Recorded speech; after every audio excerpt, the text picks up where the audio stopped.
आज हम जानेंगे कि भविष्य पुराण में मुसलमानों के बारे में क्या लिखा है। भविष्य पुराण में इस्लाम के बारे में मोहम्मद के जन्म से भी कई हजार वर्ष पहले बताया गया था। तो इसमें हम 3 श्लोक के बारे में बताने वाले हैं जो भविष्य पुराण के तीसरे पर्व में तीसरे खंड में अध्याय 1 श्लोक 25, 26 और 27। तो क्या लिखा है देखिए। लिंग छेदी शिखाहीन श्मश्रुधारी सदूषक उच्चालापी सर्वभक्षी भविष्यति जनोमम। अब ये 25 नंबर का श्लोक हो गया। इसके बाद 26 नंबर का श्लोक देखते हैं।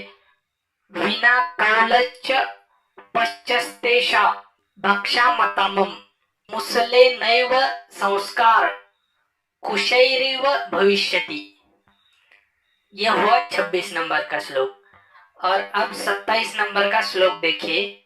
तस्मान मुसलवंतो ही जायतो धर्म दूषका इति पैशाच धर्मश्च भविष्यति मया कृता। अब ये देखिए, ये 27 नंबर का श्लोक है। अब इन तीनों श्लोक का अर्थ हम जानते हैं। भविष्य पुराण में तीसरे पर्व के तीसरे खंड के अध्याय नंबर 1 श्लोक नंबर 25, 26 और 27। अब 5000 वर्ष पहले भविष्य पुराण में स्पष्ट लिखा है। इसका हिंदी अनुवाद हम करते हैं। रेगिस्तान की धरती पर एक पिशाच जन्मलेगा। रेगिस्तान की धरती पर एक पिशाच जन्मलेगा जिसका नाम मोहम्मद होगा। वो एक ऐसे धर्म की नींव रखेगा जिसके कारण मानव जाति का हिमाम कर उठेगी। वो असुर कुल सभी मानवों को समाप्त करने की चेष्टा करेगा।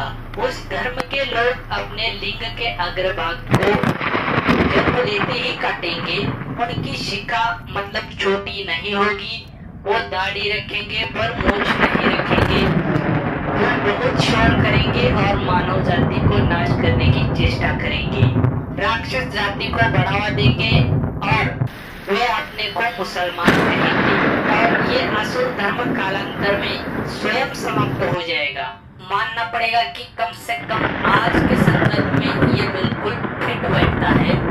विशेषतः आईएसआई, तालिबान और बोको हराम के संदर्भ में तो पूरी तरह से फिट बैठता है। मुझे आश्चर्य है कि इतना महत्वपूर्ण ग्रंथ जिसने इतने समय पूर्व इतनी सटीक और स्पष्ट भविष्यवाणियां की हुई है, दुनिया की नजरों से ओझल क्यों रहा है। दोस्तों, भविष्य पुराण के बारे में बहुत सारे लोगों के अलग अलग मत है, मगर भविष्य पुराण में जो भी बातें कही गई है यह विज्ञान के अनुसार ही है। इसमें मोहम्मद को पिशाच कहा गया है, मतलब यह धर्मदूषक राक्षस का अवतार कहा गया है, मतलब यह पिशाच का अवतार बताया गया है। जो कि लोग कहते हैं कि यह अवतार वगैरह गलत है, मगर अवतार के बारे में एक सही बात ऐसी है कि उन्होंने जिस प्रकार से अवतार कहा है, यह बात इस तरह से सही है कि पूर्व काल में जो बातें बताई थी वो पूरी तरह से वैज्ञानिक थी, मगर हमें समझ में आ जाए इसलिए उन्होंने इस तरह से बताया है। इसी बात को अगर वो हम विज्ञान के अनुसार बताएंगे तो हम क्या कहेंगे कि मोहम्मद नाम का जो राक्षस है वो मरने के बाद उसकी जो नकारात्मक ऊर्जा थी वो जहाँ गई वहां से फिर वापस आ गए। तो वो फिर ये विज्ञान के अनुसार हम समझाएंगे। जैसे कि लोग कहते हैं कि यह विज्ञान और चमत्कारवाद बहुत अलग है, मगर वास्तव देखा जाए तो विज्ञान और चमत्कारवाद ये कुछ भी अलग नहीं है। इसको बताने का ढंग अलग है, नहीं तो ये पूरी तरह से वैज्ञानिक है। अब अगर हम देखेंगे कि विज्ञान ही कहता है कि ऊर्जा कभी खत्म नहीं होती, वो रूपांतरित होती है।